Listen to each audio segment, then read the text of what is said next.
Hello and welcome back to Wyoming Watch, the Wyoming Tribune Eagles weekly podcast. I'm Taylor Staples, your arts and entertainment and features reporter.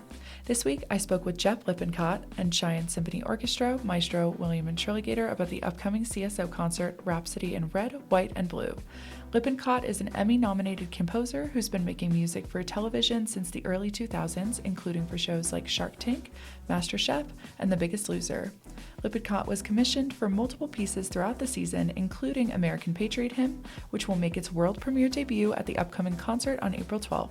Tickets are on sale now and can be purchased by calling the CSO box office or going to CheyenneSymphony.org. Stick around after the interview to get a roundup of this week's upcoming events as well as what's been in the headlines this past week.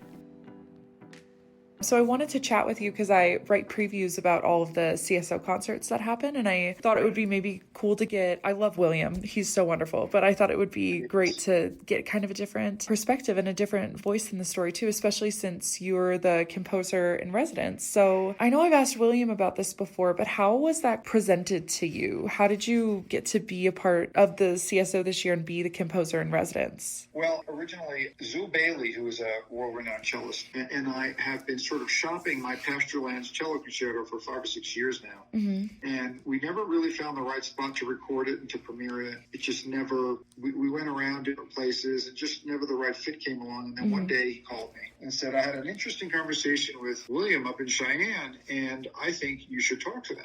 Mm-hmm. So I flew up there and we sat and had lunch. William and Lindsay and I sat down and had lunch, and we were talking about Pastoral Lands. And they mentioned me possibly writing a piece for the 250th because I was a Wyoming resident and they really want Wyoming resident. Mm-hmm. And I said, well, I fit that bill, and I am a composer. Mm-hmm. And I actually do have a piece that's been sitting on the shelf for a long time that's really not finished, sort of an unfinished work. It was, at the time, it was called American Hymn, and it was 2 movements of just orchestra. Anyway, through a long conversation, we started talking about writing a third movement, introducing choir, how about some narration. You know, we just started expanding, and by the time we were done with the lunch, it was, hey, would you like to be composer in residence? Mm-hmm. And I said, sure, well, I'm sitting here writing a piece with you. I guess we may as well. Oh, so, that's great. I was honored that they asked. It seemed like the right fit, especially with Pastoral Lands being premiered, and then they wanted me to do the 250th piece. And then I've written some other little pieces for them for the children's concerts and some other things. And I was looking for an outlet for some of my classical stuff to get me out of the TV mode. And yeah, it was seemed like a really good fit. Yeah, I have so many questions about that. So even like what you've just said about getting in and out of TV mode. So I guess how was writing this piece specifically kind of different from, because I know you've written stuff for Biggest Loser and just so many things, but how was this kind of different? This is a different mode, right? So classical music, or, it's different and the same. Mm-hmm. All composing is composing. So whether you're writing a Coca-Cola commercial music or you're writing a symphony, it's all composing, right? So I'm a composer. I write different types of music. Yeah. But this is a different mindset. This is a different mind approach when you're approaching a classical work, and then you're writing something about the 250th. And what do you want to say? What hasn't been said before? We've had the bicentennials, we've had lots of patriotic things written, but what hasn't been said? And I stumbled upon these poems by Samuel Adams during the Revolutionary War period, and they just struck me as being something that I could latch onto musically and lyrically, because I basically wrote the lyrics, I basically adapted his poem to the lyrics in the second movement. Plus he's got his narration too. But I used adaptation for all of this, and John Quincy Adams as well. So for part of the narration, out of that period, I wanted to stay in that 1775 to 1800 time period. And some of the narration is based on John Quincy Adams' celebration in 1825 when they were celebrating the 50th anniversary. Mm-hmm. So I've covered a lot of bases here with that period, but I don't think that there's been a lot done on either one of those guys as far as their content and what they were thinking and what they were writing at the time. So anyway, I chose that as my sort of muse. Yeah. And wanted to write something that really focused on that period of time, nothing really modern. I really wanted to keep it sort of revolutionary, post-revolutionary war period. Yeah. Oh, I like that. Kind of filling almost a gap in the sound. Yeah, I like that. Correct. Yeah. Can I ask too, I know you kind of mentioned you met with William a while ago. What was the timeline for writing American Patriot Hymn then, or all of the movements? So it was October. I met with them October of October of 04, and started working on it at that point, and then had pretty much mocked up everything by spring of 05. And then, of course, we recorded it in November of last year of 05, and now we're doing our first performance in 06. So, yes, it's a year and a half. Oh, sweet. I am curious about the flow of the pieces together too, from your perspective, because I feel like I kind of know it from a singer's perspective a little bit, since we got to go through it and practice it, and that was really cool. And then obviously get ready for the recording. But what was kind of what were some of the most important aspects to you when thinking of flow and how they would all float together? Well, it was a challenge because I don't typically come back to a piece that I put on a shelf that that was partly done. I don't typically do that. I either leave it there on the shelf, or at the time when I write it, I finish it. So the challenge was basically if you look at it like you're looking at a book, I had the opening chapter and I had the finishing chapter, but I didn't have any of the stuff in the middle. And so I had to write from the middle outwards to the front to the back. So I took thematic content from the first movement and from the third movement, which now is the third movement, although originally it was the second movement, to form the choral piece, which is the second movement now. And the way it sits, I'm hoping, right? I mean, I think it is. I mean, from my point of view, all fits as one piece now. But the center section is definitely a pullout where you could pull out that choral piece. And that's the way it was meant, because that's the way the symphony wanted it. They wanted a piece that could be pulled out just as its own little piece, the choral work, and be done separately. Like, what if they just wanted to do that piece as a work on 4th of July next year or the following year or whatever? It could be pulled out for high schoolers to do. And so I was constantly thinking it out of my mind. How do I plug the middle of the book, right? And it work as far as the thematic content go, and then also have it be able to be pulled out and done separately. So it was a little bit of a straddle. And I'm not used to working that way. I'm used to working A to Z. Oh, that makes sense. Yeah. That was A and Z, and then I did J, K, and L in the middle. So it was a little. So yeah, but it works. Yes. Do you feel like, since these pieces were kind of commissioned specifically by the CSO, did you feel like it was more collaborative in a way with them? Like, I don't know what your typical process is. If you go to, not an editor, I'm not sure what it would be called in kind of the music world, but if you have to run it by specific people after you kind of finish the composition, and how being commissioned by the CSO changed that collaboration process? Yeah. You know, you're always hired. Right, you're always trying to please somebody.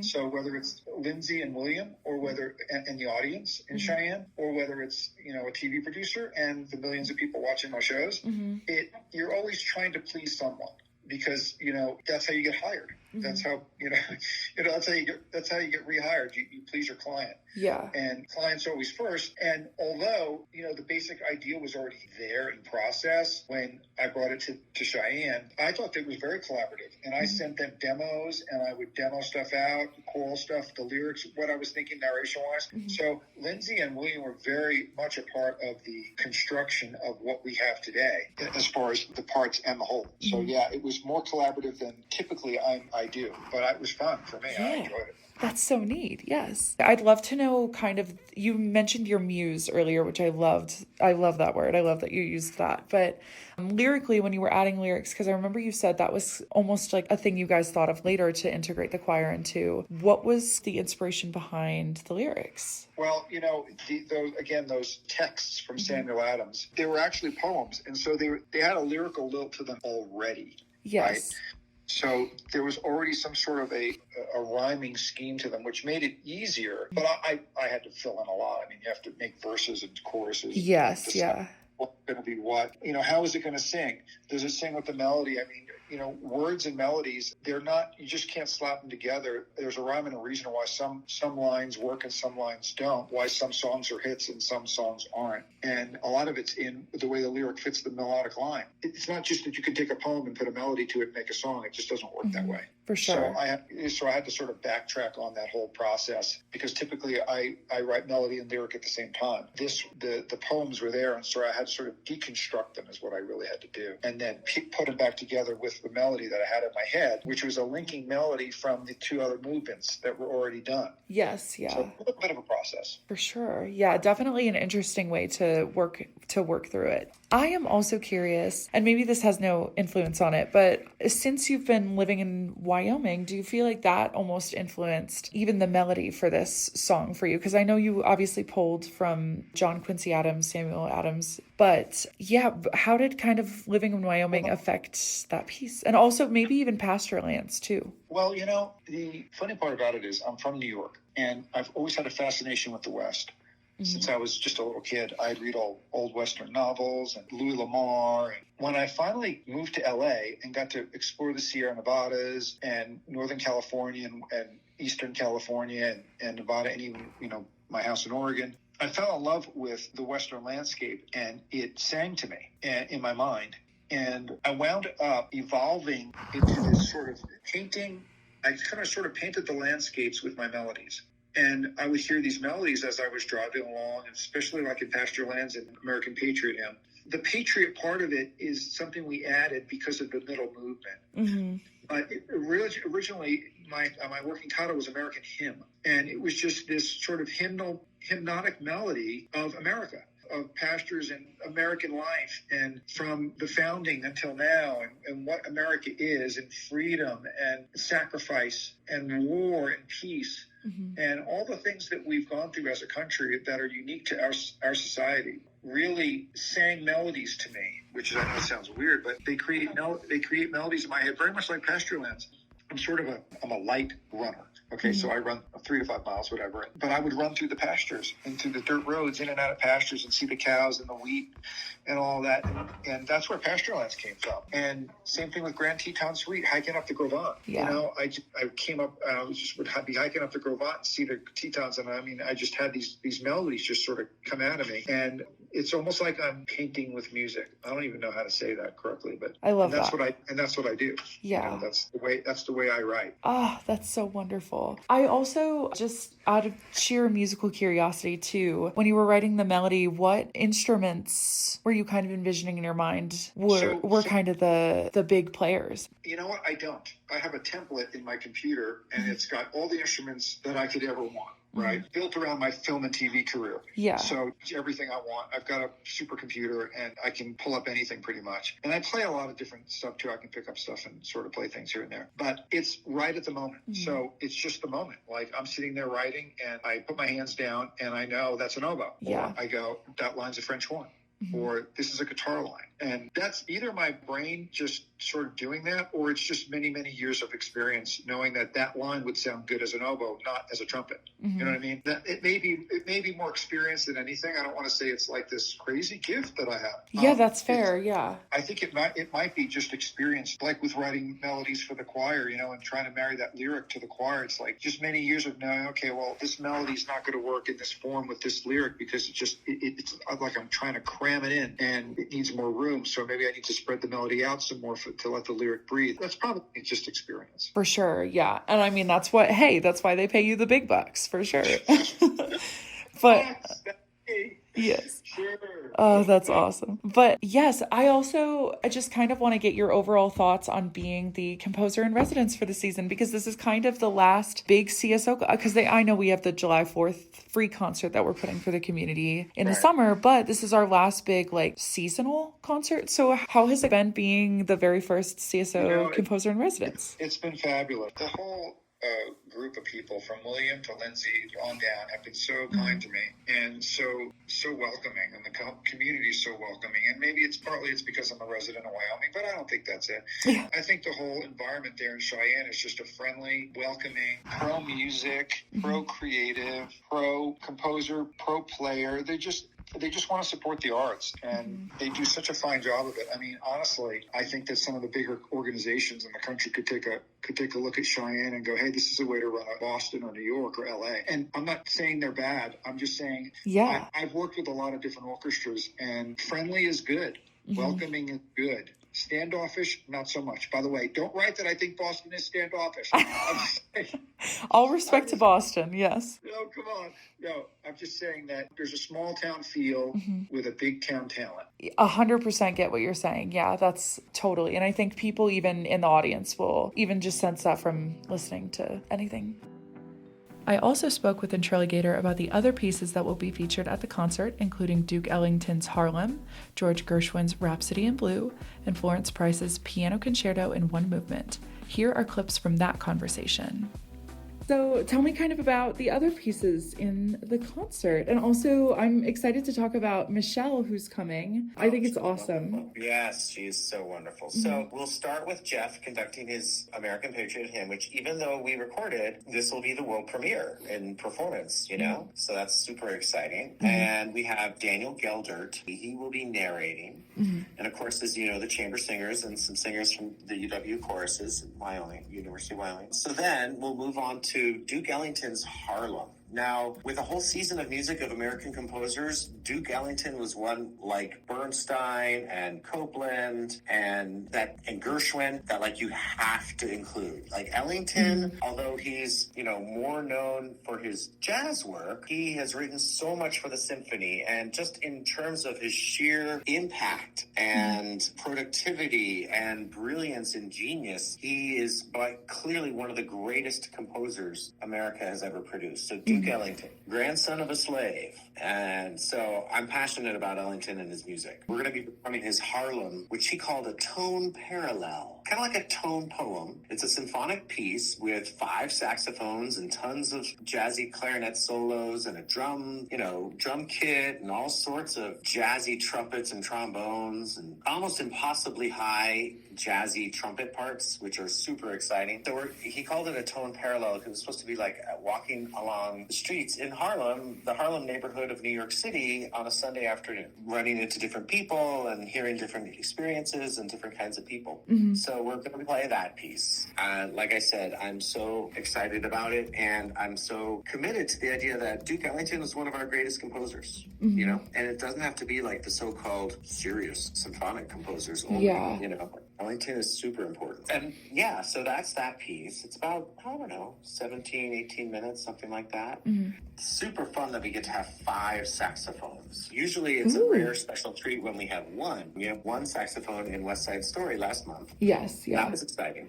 Featured, kind of prominently in that piece.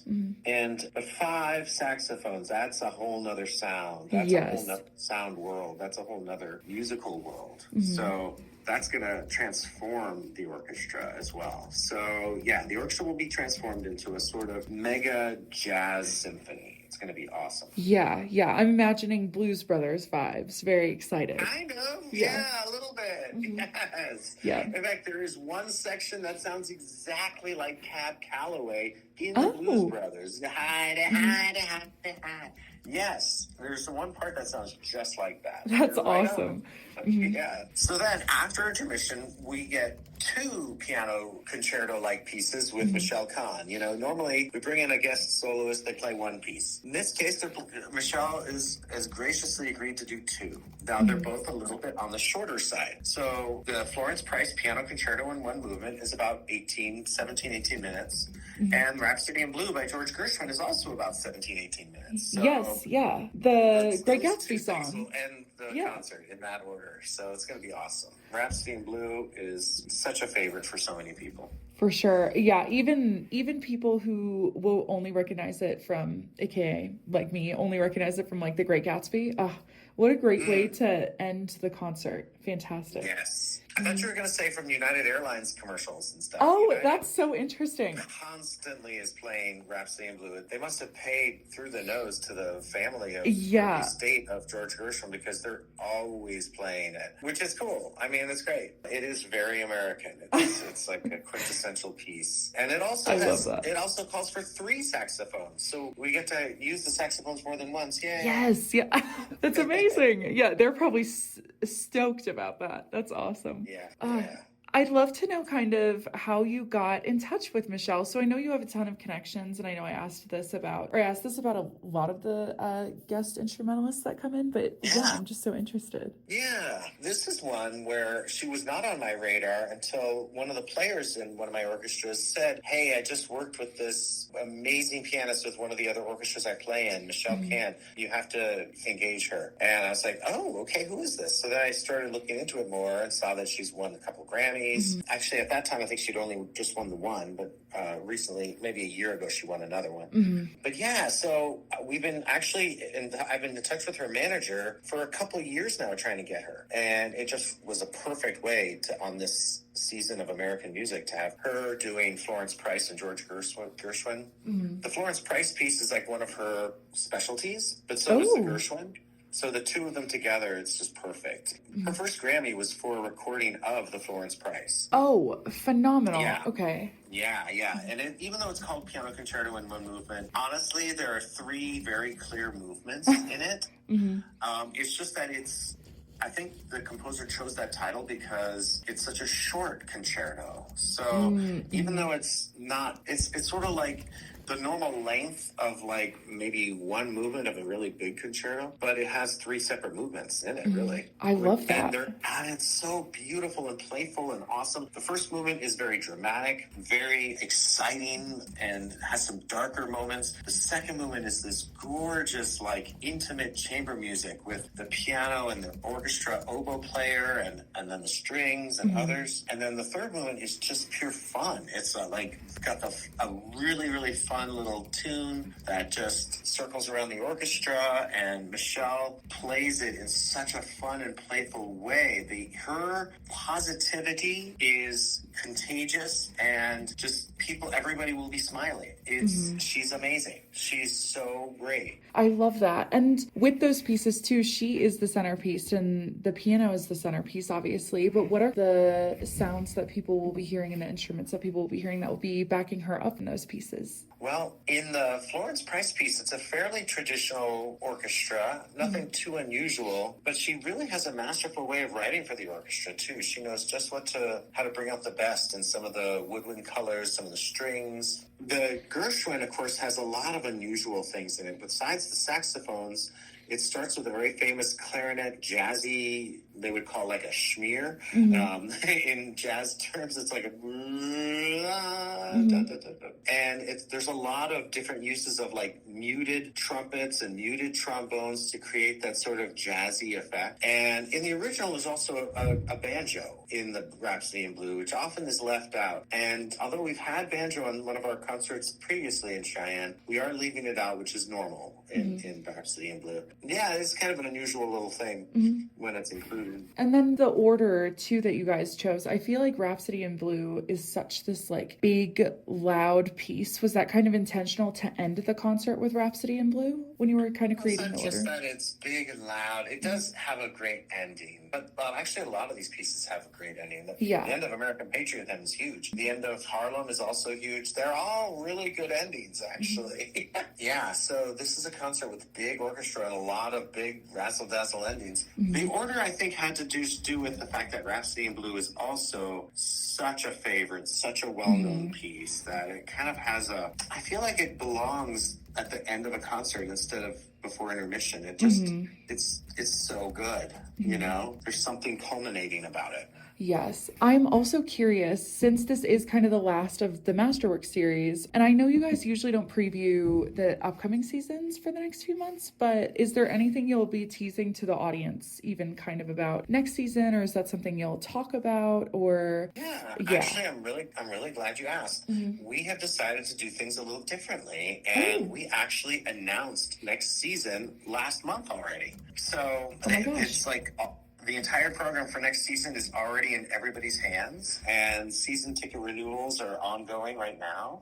So, but we will certainly probably mention that at the concert as well. We have a fantastic lineup next season. What is the theme? Oh, they're calling it something like the Masterworks Tour of Countries or something like that. Because, you know, how we've been focused so much on American music this season. So next season it gets back to, you know, your traditional kind of like Brahms and Beethoven and Respighi and Rachmaninoff and Shostakovich and Debussy. There's a lot of French music. There's a lot of Russian music and some American still. So yeah. It's going to be cool. And then just to kind of tie a bow on the season as well, I know I asked you this after the last concert, but the whole season, how do you feel like it went? Like, even with the theming, how did you feel about the theming? How did you feel like it was received? How did you feel performing it? Yeah, how did the season go through your eyes? For me, it was exciting to do so much American music and lots of different styles within American music, you know, and to be able to program some lesser known composers along with the greats. I feel like it's been very well received, but I also know that audiences miss Beethoven. Yeah. And Tchaikovsky and Mozart. Yes. So yeah, it was a good thing to do. I think it was a nice way for the symphony to kind of draw attention early on to the 250th. Everybody knows about it now. Yes. But when we announced this season a year ago, people were like, oh yeah, that's coming up. So the 250th, you know, it is a big deal for our country. And even though the country is still quite divided along political lines, we are one, you know, and music brings us together as one. And I really feel like that is one of the bigger messages of this season, is just that with all these different styles and voices of American composers, it's echoing all the different kinds of people and beliefs that we have, but we are all Americans. Love it. And then we should be one. Absolutely. Yeah. Yes. And then mentioning this earlier too, so not masterwork related, but there's still house music, and then Bailey Goes, Baroque in the Barn, and then yes, the 1776 concert presentation. That's what I was curious about too. You're going to be involved in that too, right, on July 2nd? For that one, we have Sean conducting that. Interesting. Okay. Yeah, so it's a partnership with the Cheyenne Little Theater and the Chamber Singers, I believe, and the Symphony, and it's going to be sort of like a concert version of that musical. Very appropriate when we're thinking about the founding of our country. It's 250th year. So, yeah. So Sean's going to be doing that one, and then 2 days later, I'll be doing the July 4th July concert 4th, yes. State Capitol. Yeah. Wow. Oh my gosh. Still so much to do. Oh my gosh. Okay. Well, okay. Thank you so much, William, for just like a wonderful season and being so willing to chat with me every single time. And I know I thank you every time, but I seriously mean that. Like, it means so much. Now, let's get into this week's events. Today, April 3rd, there's a community Easter celebration, both today and tomorrow from 5 to 8 p.m. at the Church of Latter-day Saints on Western Hills Boulevard. And there's an Edgar Allan Poe Speakeasy event at 6 p.m. for those 21 and up at the Kiwanis Community House in Lions Park. Then, East High School presents Descendants, the musical, both today and tomorrow, with showtimes at both 1 and 7 p.m. And Shine Little Theater Players has a show for 1984 tonight and tomorrow at 7 p.m. and on Sunday at 2 p.m. at the Mary Godfrey Playhouse. On Saturday, April 4th, there's the annual egg hunt at the historic Governor's Mansion starting at 9 a.m., a farmer's market at the Cheyenne Depot from 9 a.m. to 1 p.m., an Easter hunt and vendor hall on Main Street in Burns from 9 a.m. to 3 p.m., and a craft show at Goins Elementary from 10 a.m. to 3 p.m. Then, the Wyoming State Museum also has their Family Day this month, which will be space-themed. Events for this also take place at the library throughout the day, and the event goes from 10 a.m. to 2 p.m. At night, there's a Coffin Cats concert at 8 p.m. at the Lincoln. On Monday, April 6th, there's a Book Bedazzling drop-in event from 3 to 7 p.m. at the library and a free community yoga session at Blossom Yoga at 7 p.m. On Tuesday, April 7th, there are 2 Brushes and Bites sessions from 1 to 3 p.m. and 5:30 to 7:30 p.m. at the library, as well as an egg planter craft session for K through 2nd graders also at the library from 3 to 5 p.m. And later, the Cheyenne Creativity Center is hosting a Dry Point on CDs art workshop from 5:30 to 7:30 p.m. On Wednesday, April 8th, there's an AARP community group meeting from 12:30 to 2 p.m. at the Laramie County Senior Center and a Stitch Fix drop-in event from 5 to 7 p.m. at the library. On Thursday, April 9th, the Thankful Thursdays this week benefits the AMVETS Post No. 10 Veterans Assistance Fund. Doors open at 4 p.m. at the Lincoln Way Event Hall for this. There's also an Opera on Tap Wyoming concert at LCCC at 6 p.m., a Cheyenne Ski Club meeting at Uncle Charlie's at 6:30 p.m., an open jam night at the Lincoln at 7 p.m., and a Wyoming State Archives Speaker Series session featuring Captain Herman G. Nickerson at the Wyoming State Museum or via Zoom. In the headlines this week, Wyoming Fresh Farm and Farm Stand faces state enforcement over meat sales licensing. On March 25th, 2 Wyoming Department of Agriculture officials showed up to Y-Fresh to give the owners a letter referencing Wyoming Statute 35-7-124, which requires any individual processing, distributing, storing, or preparing of any food for sale to obtain a license from WDA or a local health department. That same day, the 2 WDA representatives zip-tied the Y-Fresh Farm Stand freezers with the meat, specifically beef, still inside, attaching tags to the freezer handles that have the box next to Wyoming Retained checked and a handwritten section that reads no retail food license. Next, on the heels of the 2026 session, state legislative leaders got back to work Wednesday to outline their priorities for the rest of the year until the 2027 legislative session. A wide array of topics were proposed, including ongoing ones like continued dives into Wyoming's elections and gambling industry, as well as new topics like removing the speed bumps from the garage under the state capitol and looking to create Olympic curling stones in Wyoming. Also, 2 federal judges have ruled in favor of the city of Cheyenne and its police officers in 2 separate but comparable use of force cases. The complaints both reached final judgment on March 2nd when 2 different federal judges issued summary judgment, a pretrial decision issued by a judge resolving a case or parts of it before trial. Both U.S. District Court judges for the District of Wyoming, Scott Scavadal and Alan Johnson, ruled in favor of law enforcement and the city. Their decisions were based on a lack of evidence that officers' actions had violated the Constitution or exceeded actions protected by qualified immunity. Thank you again for tuning into Wyoming Watch. Tune in next week for more local news.